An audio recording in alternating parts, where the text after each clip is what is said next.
अस्सलाम वालेकुम।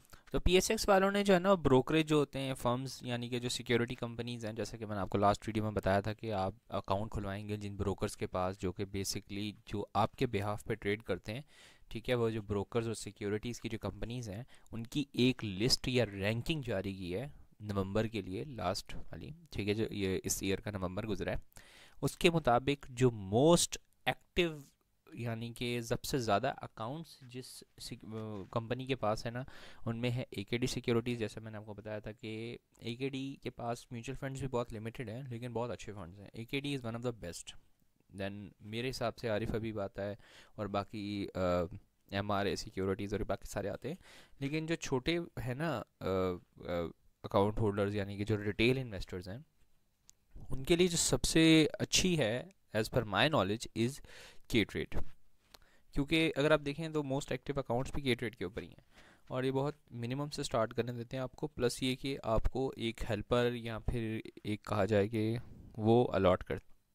एंड उसके अलावा देखा जाए, ठीक है, कि टॉप 10 ब्रोकर्स कौन से हैं, तो उसमें भी देखें तो एकेडी का नाम आपको अमूमन नज़र आएगा, के ट्रेड का नाम नज़र आएगा, और आरएफआईपी का नाम नज़र आएगा। अब ये जेएस वाले हैं, जहांगीर सिद्दीकी वालों का है ये बेसिकली ना।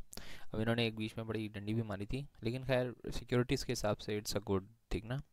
अच्छा, इसके अलावा वॉल्यूम के हिसाब से, यानी कि सबसे ज़्यादा स्टॉक्स किसके ऊपर शेयर जो है वो ट्रेडिंग हुई है, सबसे ज़्यादा जो टॉप 10 ब्रोकर्स हैं, वो उनमें है एम आर एस सिक्योरिटीज़, ए के डी अगेन जैसे मैंने आपको बताया था, ठीक है।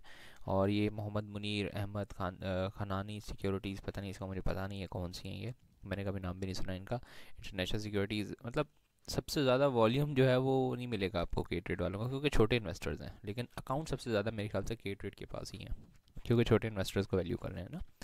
और सबसे पहले जो इन्होंने मोबाइल पे इंटरफेस लाए थे, वो भी केटेड वाले ही लाए थे। इसके अलावा कोई कंपनी भी जो है ना मोबाइल के ऊपर ऑफर नहीं करती थी, इन्होंने सबसे पहले लाया था। उसके बाद बाकी कंपनीज ने इन्हें फॉलो करना स्टार्ट किया। खैर, उसके नीचे चलते हैं तो सबसे ज़्यादा वैल्यू, यानी कि कितने जो टोटल शेयरिंग मतलब ट्रेडिंग हुई है ना, उसमें सबसे वैल्यू के हिसाब से, यानी कि जैसे कि 10 करोड़ के शेयर जो है वो ट्रेड हुए हैं, या 10 अरब के ट्रेड हुए हैं, तो ट्रेडिंग के हिसाब से, वैल्यू के हिसाब से जो है ना, वो सबसे ज़्यादा टॉप 10 ब्रोकर्स में आता है एम आर ए के डी, ठीक है, जे एस ग्लोबल, आदम, ग्रोथ, आरिफ हबीब, ठीक है, ये सारी। और सबसे ज़्यादा सिटीज़ की तो खैर उतनी इंपॉर्टेंट नहीं है। अब इसमें जो चीज़ है कि छोटे ट्रेडर्स के हिसाब से के trade is the best one. इसके अलावा फाउंडेशन सिक्योरिटीज़, आई थिंक ये फाउंडेशन वाले जो है ना, मेरे ख्याल से उनकी है, बहरिया फाउंडेशन वालों की है, एज़ पर माई नॉलेज, ठीक है। बाकी आपको जो बेहतर लगे, इन 10 में से कोई भी आप उठा सकते हैं, ठीक है। ट्रेडेड वॉल्यूम वाले में से भी 10 में से कोई भी उठा सकते हैं। अगर आप बड़ी इन्वेस्टमेंट कर रहे हैं तो जो वैल्यू वाले हिसाब से ना, मेरे ख्याल से इनमें से कोई एक उठा लीजिएगा। एंड आई होप कि थोड़ी बहुत वीडियो जो है वो आपके लिए हेल्पफुल रही होगी।